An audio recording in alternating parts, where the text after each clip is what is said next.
Agora sim, abra sua Bíblia em Êxodo no capítulo 27. Êxodo, capítulo 27.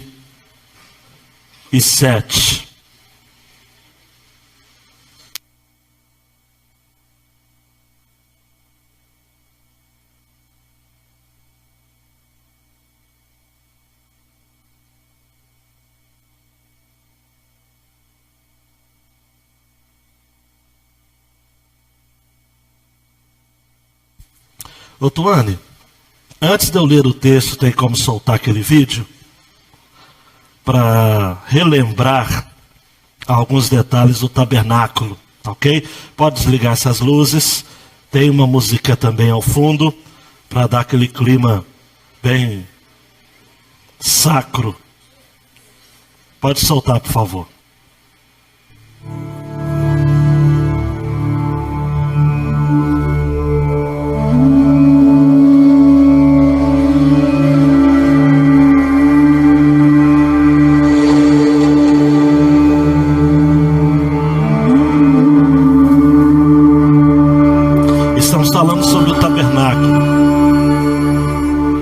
Representa o que aponta para a igreja do Senhor Jesus, e cada parte do tabernáculo apontando para a pessoa e obra de Jesus. Moisés no deserto, 40 dias, recebe revelação de como deveria ser construído o tabernáculo. O tabernáculo também é chamado de templo sagrado, ou tenda sagrada. Logo na entrada do pátio ou do átrio, o altar de sacrifícios, que nós vamos estar vendo hoje, todos que entravam precisavam entregar um animal para ser morto. Depois do sacrifício, os sacerdotes, os ofertantes, lavavam suas mãos na pia de bronze e entravam então no lugar santo. À direita, a mesa dos pães da proposição, 12 pães, representando o sustento de Deus ao seu povo. Do lado esquerdo, o candelabro, 7 lâmpadas, representando a luz do Senhor. Passando pela cortina, aproximando da cortina, o altar de incenso, a adoração ao Senhor. No lugar santíssimo, santo dos santos, a arca da aliança, representando a presença de Deus, o trono de Deus. Dentro dela, a santa lei de Deus. A vara de Arão florescendo e um pote do maná. Deus sustenta sempre o seu povo. Muito bem, pode ligar as luzes. Êxodo capítulo 27, o altar dos holocaustos. E, fugindo da minha tradição de usar a Almeida século 21, eu vou usar a NVI por conta das medidas. Porque eu fico falando de côvado, confunde aí tanto a você quanto o meu caro Alexandre. Então a NVI vai ajudar. Capítulo 27 de Êxodo. Faça um altar de madeira de acácia. Será quadrado, com 2 metros e 20 centímetros de largura e 1 metro e 35 centímetros de altura. Faça uma ponta em forma de chifre em cada um dos 4 cantos, formando uma só peça com o altar que será revestido de bronze. Faça de bronze todos os seus utensílios, os recipientes para recolher cinzas, as pás, as bacias de aspersão, os garfos para a carne e os braseiros. Faça também para ele uma grelha de bronze em forma de rede e uma argola de bronze em cada um dos 4 cantos da grelha. Coloque abaixo da beirada do altar, de maneira que fique a meia altura do altar. Faça varas de madeira de acácia para o altar e revista-as de bronze. Estas varas serão colocadas nas argolas dos 2 lados do altar, quando este for carregado. Faça o altar oco e de tábuas, conforme lhe foi mostrado no monte. Faça um pátio para o tabernáculo. O lado sul terá 45 metros de comprimento e cortinas externas de linho fino trançado, com 20 colunas e 20 bases de bronze, com ganchos e ligaduras de prata nas colunas. O lado norte também terá 45 metros de comprimento e cortinas externas, com 20 colunas e 20 bases de bronze, com ganchos e ligaduras de prata nas colunas. O lado ocidental, com suas cortinas externas, terá 22 metros e meio de largura, com 10 colunas e 10 bases. O lado oriental, que dá para o nascente, também terá 22 metros e meio de largura. Haverá cortinas de 6 metros e 75 centímetros de comprimento num dos lados da entrada, com 3 colunas e 3 bases. E cortinas externas de 6 metros e 75 centímetros de comprimento do outro lado, também com 3 colunas e 3 bases. À entrada do pátio haverá uma cortina de 9 metros de comprimento, de linho fino trançado e de fios de tecidos azul, roxo e vermelho. Obra de bordador, com 4 colunas e 4 bases. Todas as colunas ao redor do pátio terão ligaduras, ganchos de prata e bases de bronze. O pátio terá 40 metros e meio de largura, com cortinas de linho fino trançado de 2 metros e 25 centímetros de altura e bases de bronze. Todos os utensílios para o serviço do tabernáculo, inclusive todas as estacas da tenda e as do pátio, serão feitas de bronze. Ordene aos israelitas que lhe tragam azeite puro, de olivas batidas para iluminação, para que as lâmpadas fiquem sempre acesas. Na tenda do encontro, ao lado de fora do véu, que se encontra diante das tábuas da aliança, Arão e seus filhos manterão acesas as lâmpadas diante do Senhor, do entardecer até de manhã. Este será um decreto perpétuo entre os israelitas, geração após geração. Deus meu, sua palavra está para ser exposta. Que o som chegue a cada coração. Que não haja dispersão de mente ou de coração. E que assim possamos sair daqui alimentados por Ti. No nome de Jesus. Amém e amém.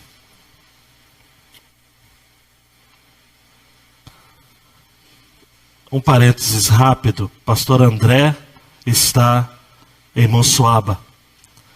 Pastor Macário vai estar se submetendo amanhã uma microcirurgia dos seus dentes. E precisa assim das orações da igreja. É algo pequeno, mas a gente precisa estar orando. Ele retorna na quarta-feira. Dando um clique aí, Tuane.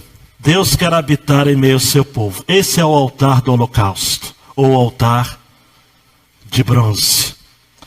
À medida que as pessoas entravam no pátio, antes de chegar ao lugar santo, contemplando então a mesa da proposição, o candelabro, bem antes de entrarem no lugar santíssimo, Santo dos Santos, a arca da aliança, o altar de incenso, tinha que passar pelo altar de bronze.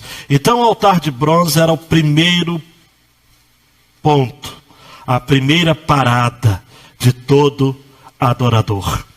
Olha para mim, só se podia adorar a Deus no lugar santo quem antes fizesse o seu sacrifício. Quem apresentasse o seu sacrifício. Daí, Tuane, dando um clique, a grande ideia desta passagem é: Deus providenciou em Jesus o perdão dos nossos pecados, e por conta disso podemos adorá-lo em espírito e em verdade. A lógica é a mesma. Só podemos adorar a Jesus em espírito e em verdade se antes tivermos os nossos pecados perdoados por Ele. Então, dando um clique, querida, a primeira porção, nos versos 1 a 8, nós encontramos detalhes do altar do holocausto, também chamado de lugar elevado, ou lugar de sacrifício. Esse altar seria feito de madeira de acácia, aquela madeira dura, cheia de nós.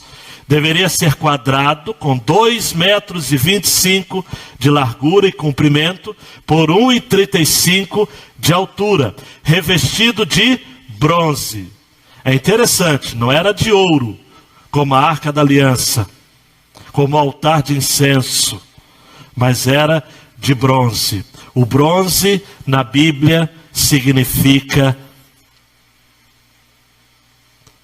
juízo de Deus, através do fogo.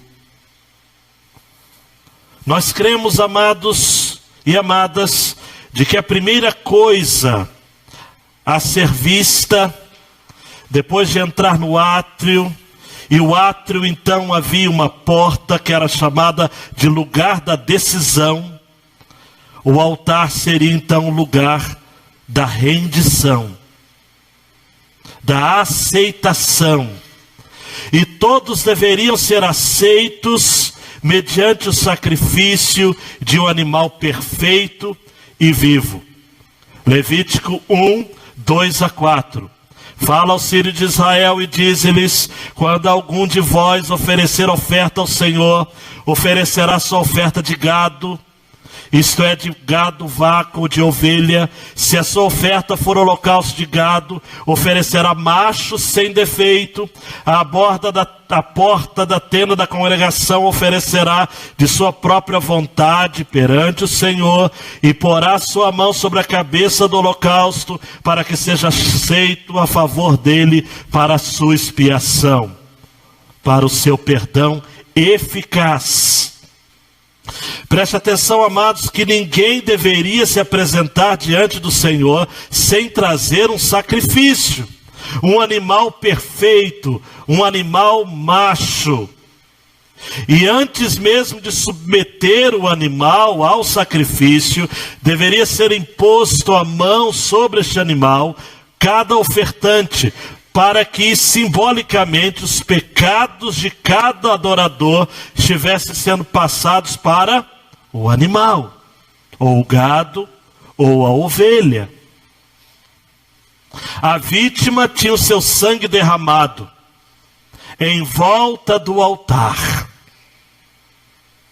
e o sacerdote então ministrava o perdão, a expiação, a aceitação do homem diante de Deus.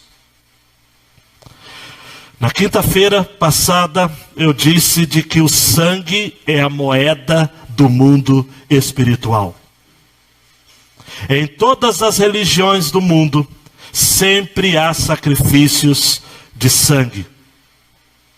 O diabo tem se aproveitado desse expediente sobrenatural para dominar pessoas, para escravizar pessoas, se utilizando de sangue, também de animais e também de sangue humano. Sábado vem aqui. Se você teve o desprazer de pertencer a alguma religião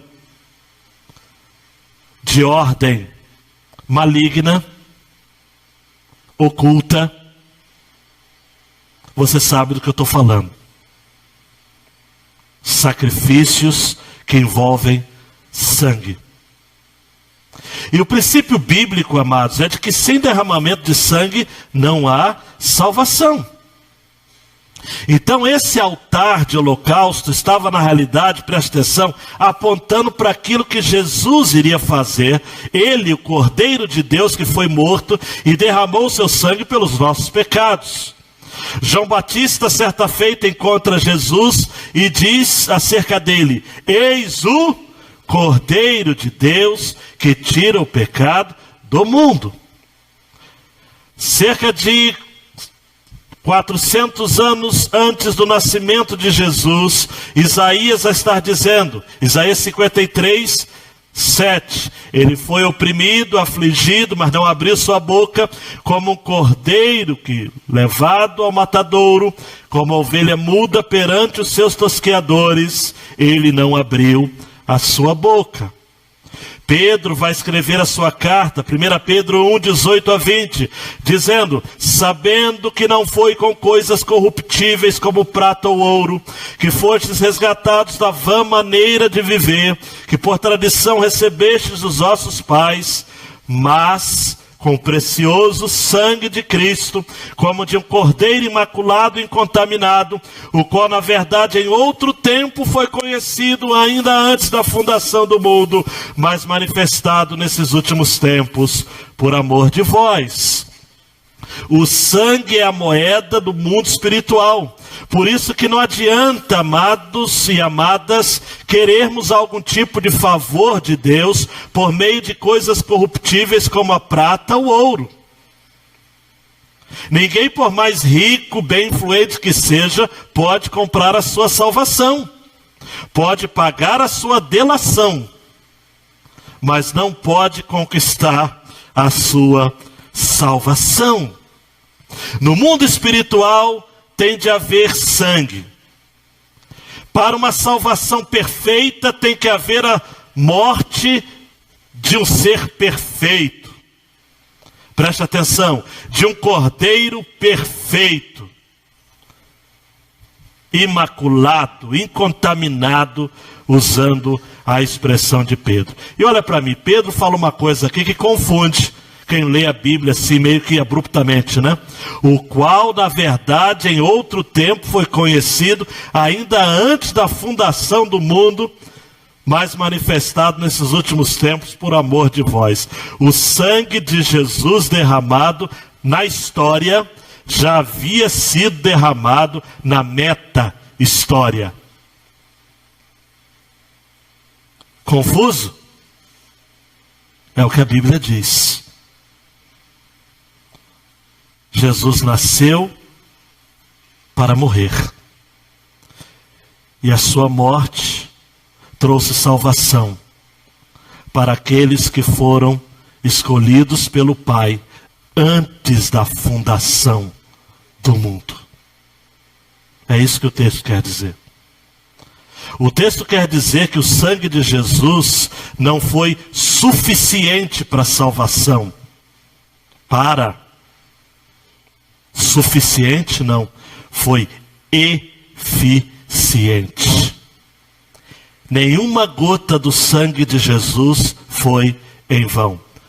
Todos por quem Jesus morreu vão ser salvos, mais cedo ou mais tarde. É isso que o texto diz.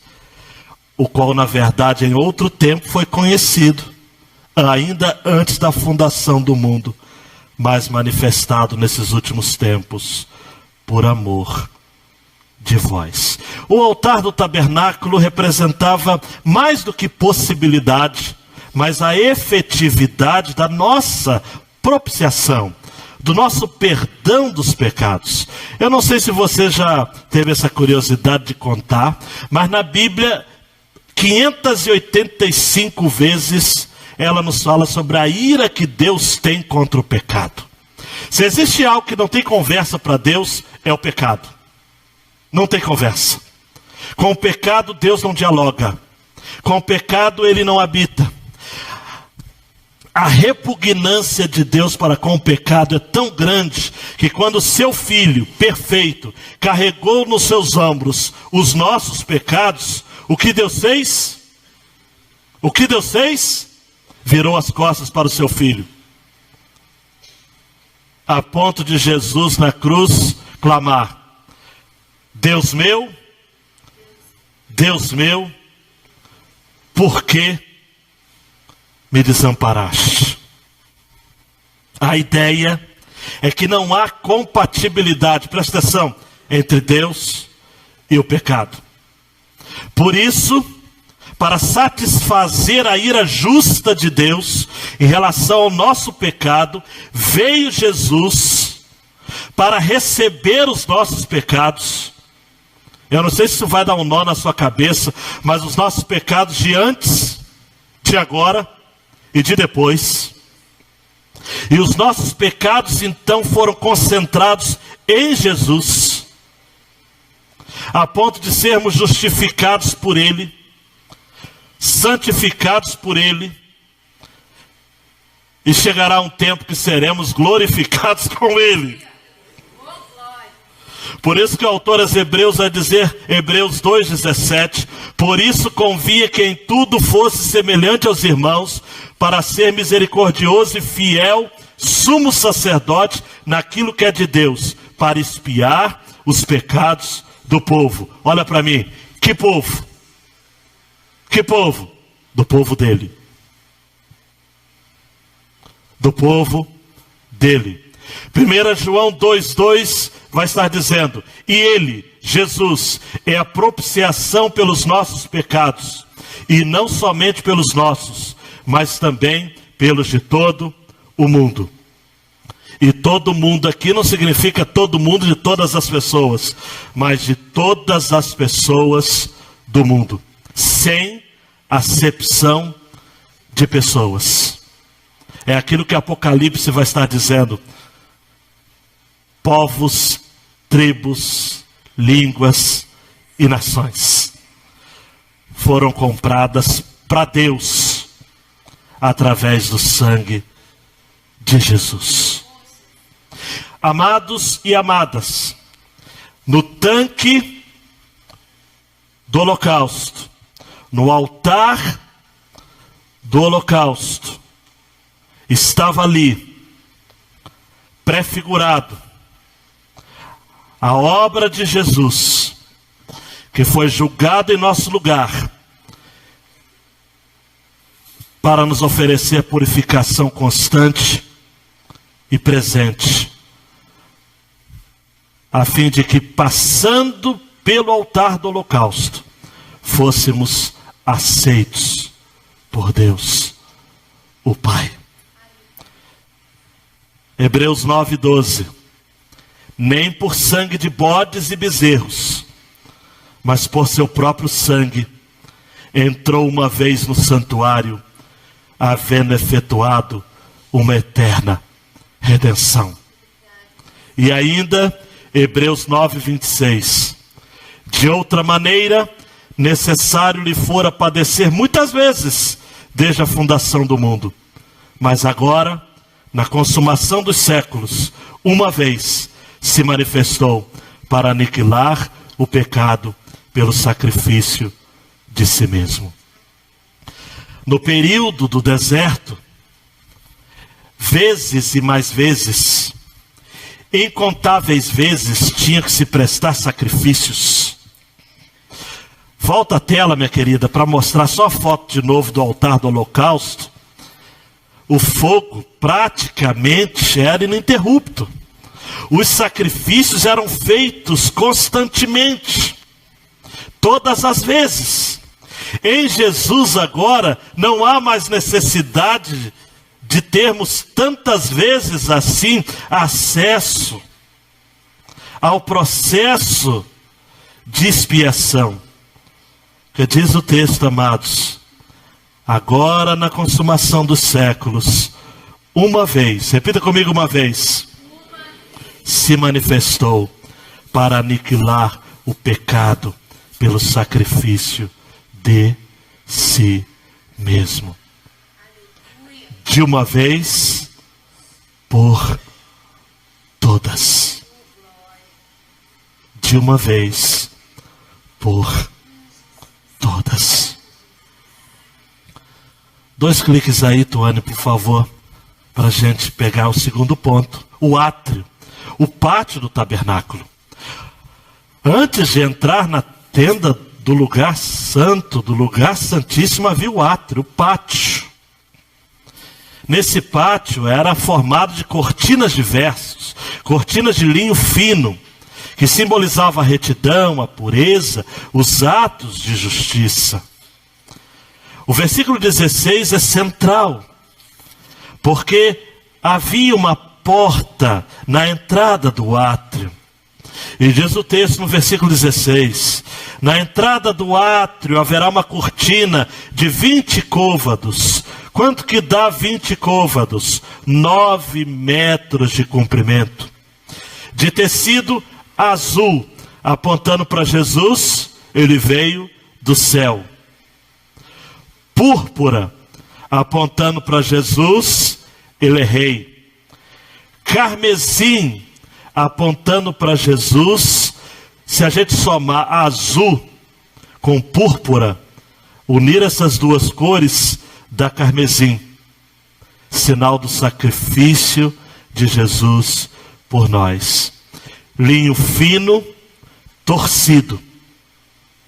Em Apocalipse, nós vamos encontrar no Apocalipse 19:8, e foi-lhe dado, Jesus, que se vestisse de linho fino, puro e resplandecente, porque o linho fino são as justiças dos santos. Mas deixa eu falar um pouco dessa porta de 9 metros. Você acha que alguém que quisesse limitar o acesso a um determinado local colocaria uma porta de 9 metros? Sim ou não? 9 metros dá o quê? Eu sou ruim de medida aqui, não sei quanto nós temos no púlpito aqui de medida. 9 metros, 9 passos aproximadamente. Dava para entrar muitos. A ideia, amados, é de que a porta de entrada ao local de sacrifício não continha limitações. Até hoje a porta do Senhor está aberta para você entrar, para eu entrar, para nós entrarmos. Brancos, negros, pobres, ricos, pessoas de família, pessoas sem família. Porta. Mas há um outro detalhe no texto, amados, que diz assim: na entrada do átrio haverá uma cortina de 20 côvados, 9 metros, todas essas medidas tão específicas. Mas esta porta, amados, ela deveria estar no lado oriental. É o lugar de onde nasce o sol. Jesus, quando nasceu, uma estrela anunciou seu nascimento. A partir de que lugar? No Oriente. Do lugar onde nasce o sol. De um lugar onde nasce a vida. De um lugar onde surge a esperança de uma luz que supera as trevas. Olha para mim, meu amado, minha amada, você está em trevas? Você está em trevas? Jesus veio para brilhar em meio às trevas e trazer esperança, trazer vida a você. Aberta para todos. Esta bela porta revela como Jesus é belo, completamente adorável, sem falha, perfeito. Ao vê-lo face a face, encontraremos um olhar de amor que sempre nos fortalece. Todos somos aproximados da presença de Deus através dos sacrifícios que são feitos no pátio, mas para isso nós precisamos passar pela porta. Só passa pela porta do átrio quem tem consciência de pecado. O israelita só passava pela porta do átrio quando reconhecia que havia algo entre ele e Deus que o separava. Ele queria ser perdoado. Quem anseia ser perdoado, quem deseja ser perdoado, encontra lugar junto a Deus no tabernáculo. Uma das grandes limitações, amados, dos nossos dias, é de que há pessoas que não passam pela porta. Se nós ouvimos aqui, amados, que é algo que a gente ri e tudo, mas deveríamos chorar, de adolescentes que dizem, não vou se eu não puder entrar com meu celular. Eu fico imaginando se a porta do céu estivesse sobre nós, ou diante de nós, para ser preciso, e o Senhor falasse, não entra, se não estiver com a vida perfeita. Mas Jesus é tão gracioso, é tão generoso, que Ele não diz, só entra quem tem a vida perfeita, mas diz, só entra quem reconhece que não é perfeito, e que por conta disso, precisa da minha graça, do meu favor, da minha aceitação, através do altar dos sacrifícios. Querido, querida, preste atenção, diante de Deus não se entra de qualquer jeito, mas hoje ainda temos acesso ao altar do holocausto que está no átrio, ou no pátio do tabernáculo, e lá podemos ter os nossos pecados perdoados. 1 João 1,9, quem souber repita comigo. Se confessarmos os nossos pecados, Ele é fiel e justo para nos perdoar os pecados e nos purificar de toda injustiça. Passa pelo altar. Passa pelo altar.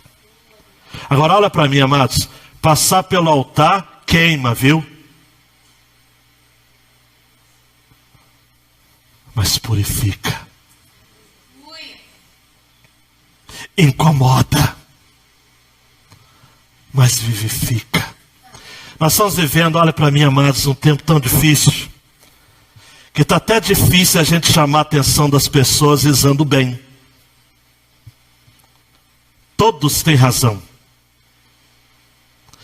Mas o texto bíblico nos diz, amados, de maneira muito categórica, e versículo 8, quando fala sobre o altar do holocausto, diz, será feito conforme te foi mostrado onde?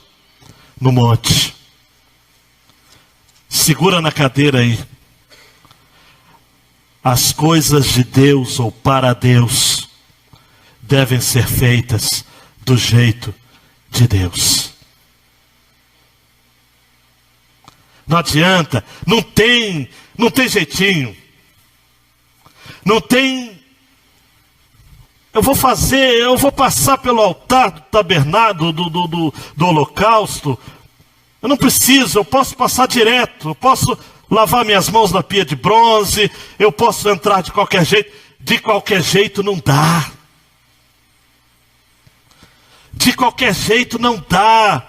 Tem um processo. Eu sei que alguns aqui tremem quando eu falo isso. Tem um processo. Tinha que passar pelo altar, hoje tem que passar por Jesus. Se a sua vida não for convertida por Jesus, você não vai estar habitando com Deus na eternidade. Não vai mesmo. Pode ser bonzinho, pode falar 10 línguas, pode ter vindo à escola dominical, pode ter participado do ministério, pode ser o que for. Não passou pelo altar, não teve a vida purificada com o sangue de Jesus, não vai entrar.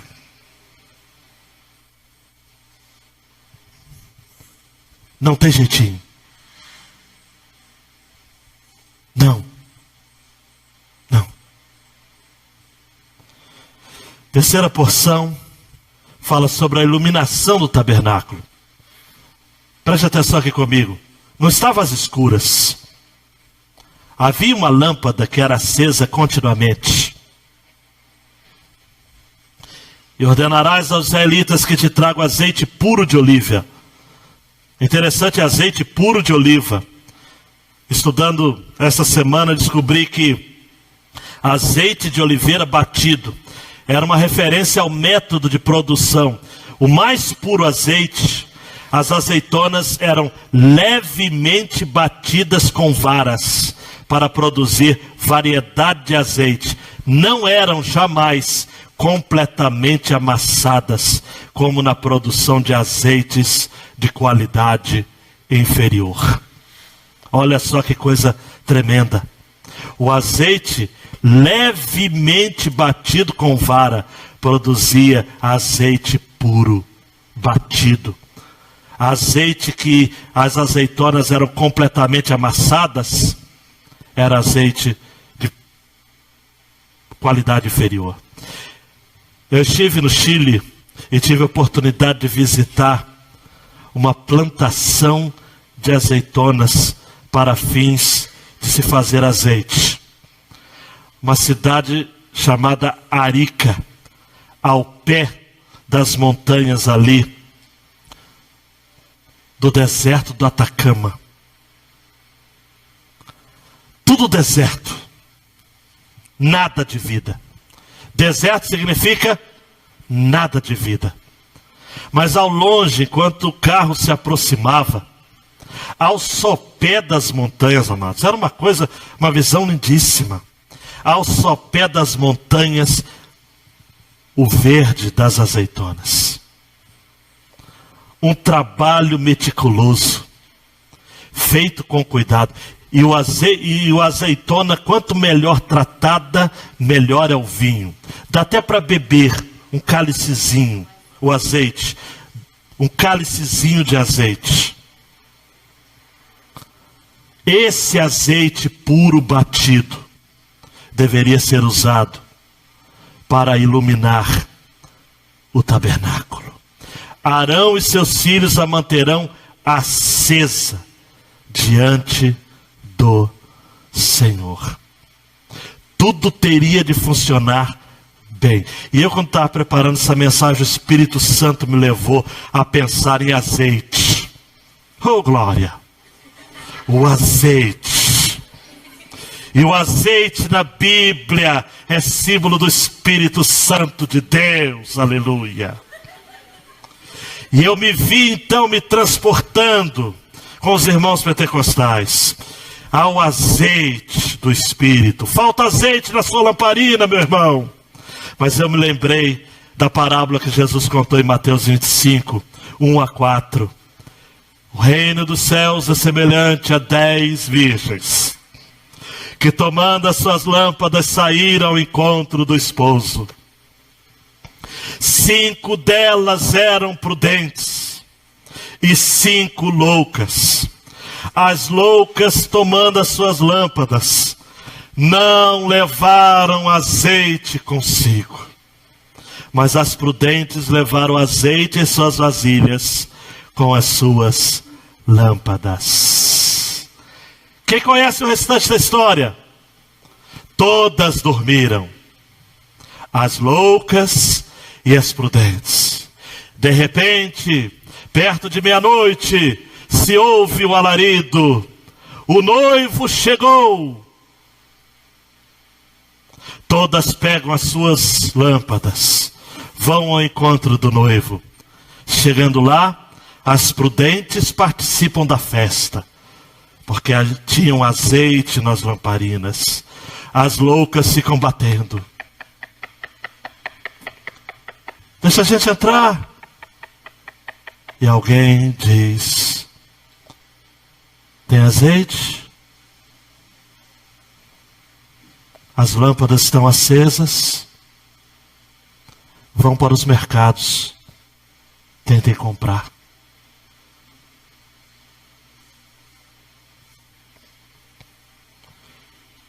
As virgens prudentes tinham um estoque de óleo, a unção que mantém a lâmpada acesa. Elas não andavam na escuridão do pecado, brilhavam por onde passavam. Olha para mim, meu querido, minha querida, o noivo está vindo. O noivo está vindo. Há azeite na sua lâmpada. O Espírito Santo está em você. Está iluminando a sua vida. Se hoje você fechar os seus olhos para este mundo e abri-los na eternidade, verá Jesus, o noivo, ou ficará batendo na porta, desejando entrar, mas sem conseguir.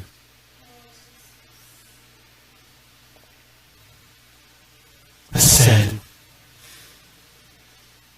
É bem sério. No tabernáculo as coisas são claras. Na vida cristã as coisas são claras. Por isso eu quero que você tome nota, guarde no coração as aplicações para você, nesta noite, tomar uma decisão, meu querido, minha querida. Primeiro, antes de entrarmos no lugar santíssimo e desfrutarmos da presença de Deus, nós temos que confessar os nossos pecados. Você tem confessado os seus pecados? O texto de Hebreus que eu tenho citado aqui tanto, diz que nós não temos um sumo sacerdote que não possa se compadecer, mas o que como nós em tudo foi tentado, mas sem pecado. E através então desse sacrifício, amados, através da sua carne, podemos aproximar-nos com confiança ao trono da graça. Hebreus 4,16. Para que recebamos misericórdia e encontremos graça, a fim de sermos socorridos quando? No momento oportuno.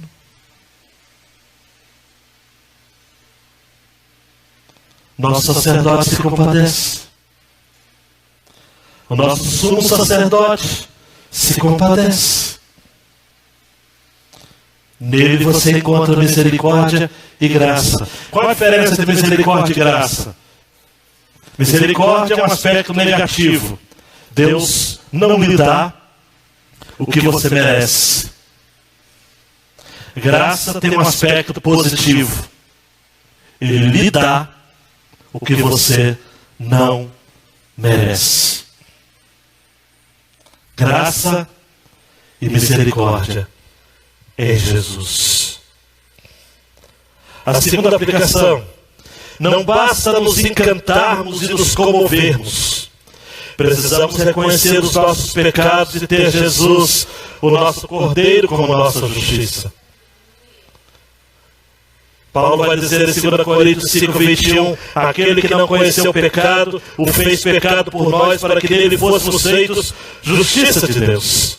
O israelita, amados e amadas, entrando no átrio, não precisava ficar encantado. Olha que tabernáculo, que construção, quantos detalhes. Há pessoas que leem a Bíblia, amados, preste atenção, muito mais para se encantar com os detalhes, para se encher de informações. A Bíblia não foi escrita para satisfazer as suas curiosidades. A Bíblia foi escrita para transformar a sua vida. Para de ficar participando de grupos polêmicos. Crente metido a besta, falando do que não sabe, do que nunca leu, do que nunca estudou. Viva o básico, cara. Viva o básico. Não seja como aquele jogador que é mais ou menos, e quando ele joga mais ou menos, o time vai bem. Mas quando esse jogador mais ou menos tenta enfeitar, acontece o quê? Os flamenguistas sabem. Tem que jogar o feijão com arroz. Senão não dá aquilo, velho. quer fazer mais, quer dar de chapéu. Na vida cristã é a mesma coisa. Reconheça seus pecados, vá para Jesus. Só isso. Não precisa chorar, não precisa espernear, não precisa se cantar. Você só precisa disso. Terceira aplicação. Para entrar na presença de Deus tem um único acesso: Jesus. Quantas portas tinham no átrio, no pátio, de entrada para o pátio? Quantas? Uma. Era grande. 9 metros. É claro, amados, que João vai estar dizendo, João 10, eu sou a porta das ovelhas. 7. Todos quantos vieram antes de mim são ladrões e salteadores, mas as ovelhas não os ouviram. Eu sou a porta. Se alguém entrar por mim, salvar-se-á, entrará, sairá e achará passagem. Aí eu sei que tem gente pensando na cadeira agora assim, poxa pastor, olha a incoerência. Me desculpe aí, não vou falar não porque eu não tenho coragem, mas o senhor está sendo incoerente. Mas Jesus não falou que a porta é estreita?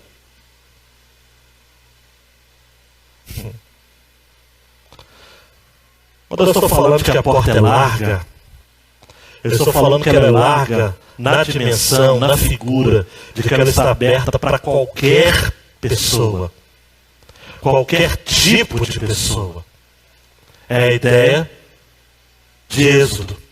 Quando Jesus vai falar da porta estreita, ele vai falar que qualquer pessoa tem acesso, mas tem que ser do jeito certo. Ela é larga, é estreita. Ela é larga para atingir todos os homens, mas ela é estreita, porque somente aquele que tiver a vida transformada por Jesus pode ter acesso ao céu.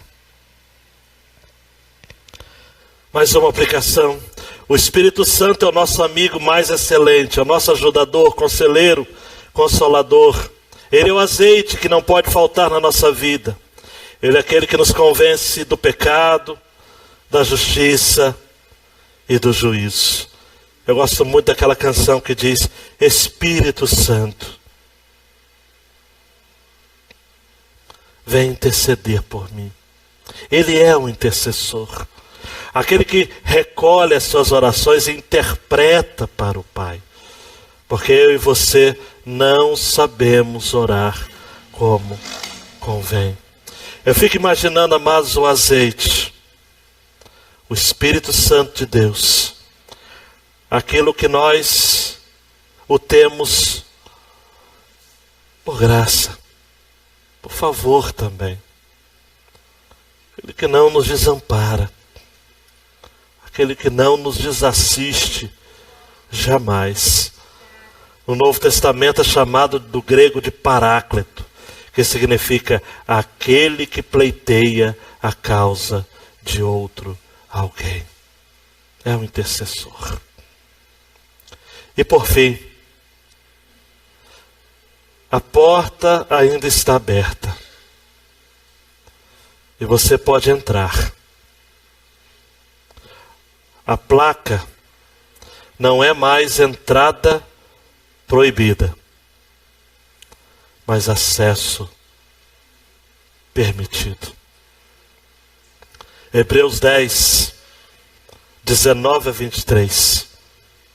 Tendo, pois, irmãos, ousadia, para entrar no santuário pelo sangue de Jesus, pelo novo e vivo caminho que Ele nos consagrou, pelo véu, isto é, pela sua carne, e tendo um grande sacerdote sobre a casa de Deus, cheguemo-nos com verdadeiro coração, em inteira certeza de fé, tendo os corações purificados da má consciência, e o corpo lavado com água limpa, retenhamos firmes a confissão de nossa esperança, porque fiel é o que prometeu. A tela próxima, Tuane. Deus providenciou em Jesus o perdão dos nossos pecados. E por conta disso podemos adorá-lo em espírito e em verdade.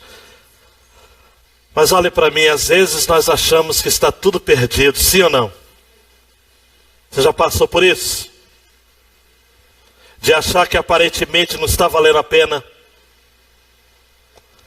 De achar que na verdade Jesus está em silêncio?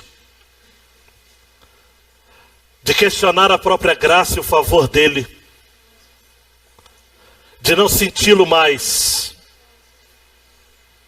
De não experimentá-lo mais? E eu quero terminar trazendo, já trouxe essa cena para vocês, mas eu fui muito incomodado para trazer novamente essa cena para vocês. Na literatura mágica de C.S. Lewis, a sua crônica mais conhecida, O Leão, a Feiticeira e o Guarda-Roupa. O drama estava estabelecido. Edmundo, uma das crianças, havia sido bandeado para o outro lado. Foi traído pelos seus próprios desejos. Ele que amava o manjar turco, os bombons que a feiticeira lhe oferecia. Ele entrega, além dos seus irmãos, Pedro, Susana, e a Lúcia, entrega o próprio Aslan, o leão. Representando a Jesus, Aslan se entrega ao sacrifício. Na grande pedra, seu corpo ali é imolado. Ele é vilipendiado, afrontado, morto, sob muita afronta e chacota. Susana e Lúcia não tiveram coragem de ver, fecharam seus olhos, choraram. Elas que estavam bem perto. De repente elas começam a ver os ratinhos ocupando ali lugar ao corpo de Aslan. E elas ficam revoltadas, pensando: agora é isto que vai acontecer? Os ratinhos, na verdade, estão cortando com os próprios dentes as cordas. Nisso, eu vou me ater ao próprio texto de Lewis, porque é incrível. Lúcia, agarrando-se ao braço de Susana, diz: que barulho é esse? Não sei, estou com medo de olhar, diz Lúcia. Devem ter voltado, vamos olhar. E Lúcia virou-se, obrigando Susana a fazer o mesmo. O sol dera a tudo uma aparência tão diferente, alterando de tal maneira as cores e as sombras, que por um momento não repararam na coisa de fato importante, até que viram. A mesa de pedra estava partida em duas, por uma grande fenda que ia de um lado a outro, e de Aslan nem sombra. Gritaram as meninas correndo para a mesa. Isso é demais. Podiam ao menos ter deixado o corpo em paz. Mas que coisa é essa? Ainda será magia? Magia sim, disse uma voz forte. Ainda é magia. Olharam. Iluminado pelo sol nascente. Oriente, maior do que antes. Aslan sacudia a juba. Pelo visto, tinha voltado a crescer. Aslan! Exclamaram as meninas espantadas. olhando para ele, ao mesmo tempo assustadas e felizes. Você não está morto? E Asa responde: agora não. Mas você não é Susana trêmula, não teve coragem de usar a palavra fantasma. Asla baixou a cabeça dourada, lambeu-lhe a testa. O calor do seu bafo era de criatura viva. E disse para Susana: pareço um fantasma? Não, você está vivo! Oh, Asla, gritou Lúcia. As duas meninas atiraram-se sobre ele com 1000 beijos. Mas explique tudo isso, por favor, disse Susana, ao recuperar um pouco de calma. Preste atenção que esse é o auge desse capítulo. Explico, Aslan dizendo: a feiticeira pode conhecer a magia profunda, mas não sabe que há outra magia ainda mais profunda. O que ela sabe não vai além da aurora do tempo.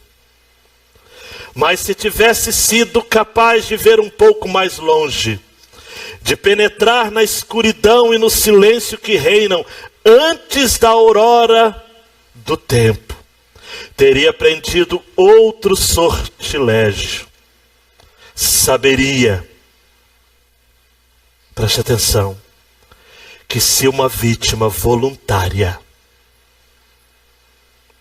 inocente de traição, fosse executada no lugar de um traidor, a mesa estalaria e a própria morte começaria a andar para trás.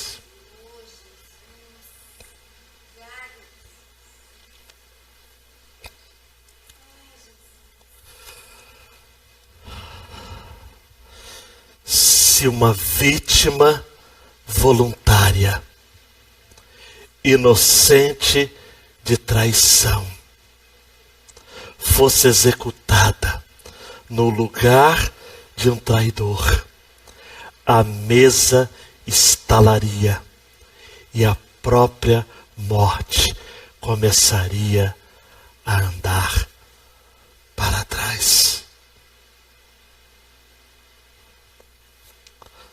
1 Coríntios 15, a partir do verso 50. Mas digo isto, irmãos: carne e sangue não podem herdar o reino de Deus, nem o que é perecível pode herdar o imperecível. Eu vos digo um mistério: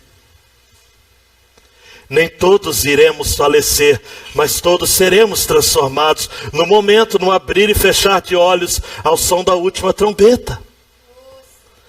Porque a trombeta soará, e os mortos ressuscitarão imperecíveis, e nós seremos transformados. Pois é necessário que aquilo que perece se revista do que é imperecível, e o que é mortal se revista do que é imortal.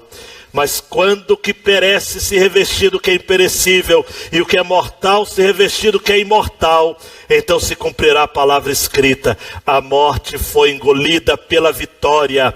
Onde está, ó morte, a tua vitória? Onde está, ó morte, o teu aguilhão? O aguilhão da morte é o pecado, e a força do pecado é a lei. Mas graças a Deus que nos dá vitória por meio de nosso Senhor Jesus Cristo. Preste atenção. Deus providenciou em Jesus o perdão dos nossos pecados, e por conta disso podemos adorá-lo em espírito e em verdade. A morte andou para trás, a pedra estalou-se, e Jesus, olha para mim, Jesus não é mais o humilhado, vilipendiado, agredido, morto. Em Apocalipse, ele é o Jesus vitorioso. Cabelos de fogo, sandálias de latões reluzentes, vestes de linho, rico, riquíssimo. Ele é Jesus, que venceu a morte, para que nós tivéssemos vida, e vida em abundância.